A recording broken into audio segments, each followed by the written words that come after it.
जय श्री राम दोस्तों। कालखंड के आज के एपिसोड में हम बात करेंगे वेदांत दर्शनों की। यह वेदांत दर्शन हैं क्या? इनको समझने से पहले हम समझेंगे कि वेदांत क्या चीज़ होती है। वेदांत का अर्थ है वेदों का अंत, यानी कि वेदों का अंतिम भाग। वेदों का अंतिम भाग माना गया है उपनिषदों को, और उपनिषदों को पढ़ करके जो हमारे ऋषि मुनियों ने उस पर चिंतन और मनन किया, उससे जो दर्शन निकले वह होते हैं वेदांत दर्शन। वेदांत दर्शन को जानने से पहले मैं आपको बता देना चाहता हूं कि वेदों के टोटल 6 प्रमुख दर्शन हैं: सांख्य, योग, मीमांसा, वैशेषिक, न्याय और वेदांत। अब वेदांत के भी 6 दर्शन हैं। उन 6 दर्शनों के नाम हैं अद्वैत, विशिष्ट अद्वैत, शुद्ध अद्वैत, द्वैत, द्वैत अद्वैत और अचिंत्य भेदाभेद। इन 6 में से हम एक एक करके सबको समझेंगे आने वाली वीडियोस में। आज हम बात करेंगे अद्वैत दर्शन की। अद्वैत दर्शन का प्रतिपादन आदिगुरु शंकराचार्य ने किया।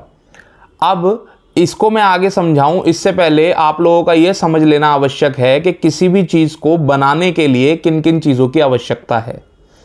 यदि कोई चीज़ आज अस्तित्व में है तो वह किसी न किसी की रचना ज़रूर होगी। इसी प्रकार किसी भी चीज़ को बनाने के लिए 2 कारणों की आवश्यकता होती है। एक तो वह कारण है जो उसे बना रहा है, बनाने वाले की इच्छा पर निर्भर करता है कि कोई चीज़ बनेगी या नहीं बनेगी। तो बनाने वाले की इच्छा पहला कारण हुआ।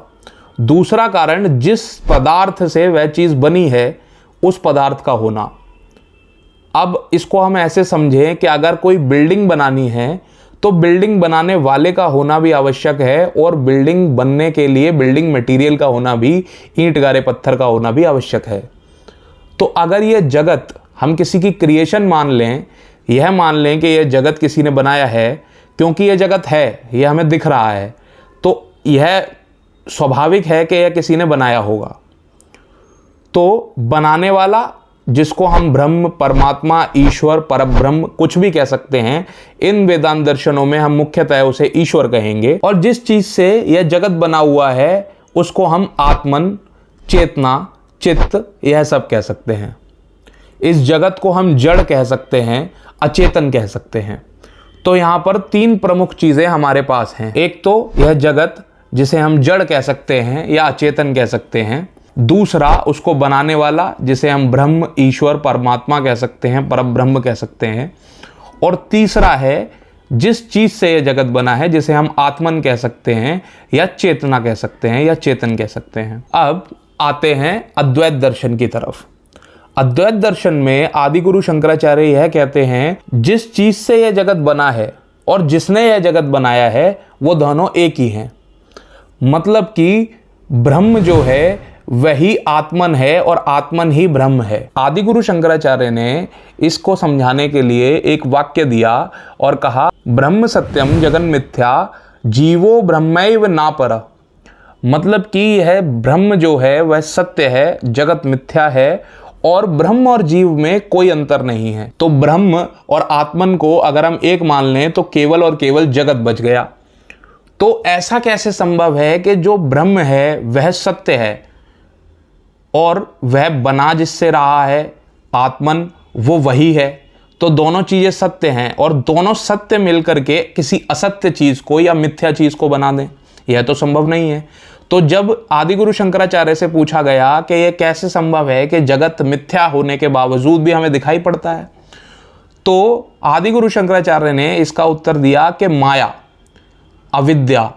अविद्या रूपी चश्मा लगा करके अगर हम इस जगत को देखेंगे तो यह हमें दिखाई पड़ेगा। अगर हम ज्ञान के चश्मे से, ज्ञान चक्षु खोल करके इस जगत को देखें तो केवल और केवल ब्रह्म दिखाई पड़ेगा, यह जगत मिथ्या नजर आएगा। तो यहां पर तीनों चीजें मिलकर केवल एक ही रह गई कि ब्रह्म और आत्मन एक ही है, और जगत भी ब्रह्म का ही रूप है, केवल अविद्या या माया की वजह से वह हमें सत्य दिखाई पड़ता है।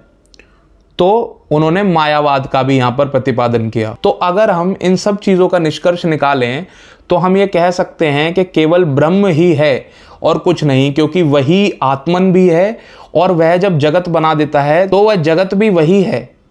बस जगत हमें अलग इसलिए नजर आ रहा है क्योंकि हम माया के वशीभूत होकर इस जगत को देख रहे हैं। तो अंत में केवल एक ही चीज है, वह है ब्रह्म, और इसी को कहते हैं अद्वैतवाद या अद्वैत दर्शन, कि दूसरा कोई और नहीं है, केवल और केवल ब्रह्म ही सत्य है, बाकी सब कुछ मिथ्या है। तो दोस्तों यह था अद्वैत दर्शन। आगे के 5 दर्शनों के बारे में भी मैं ऐसे ही वीडियो ला करके आप लोगों को बताऊंगा।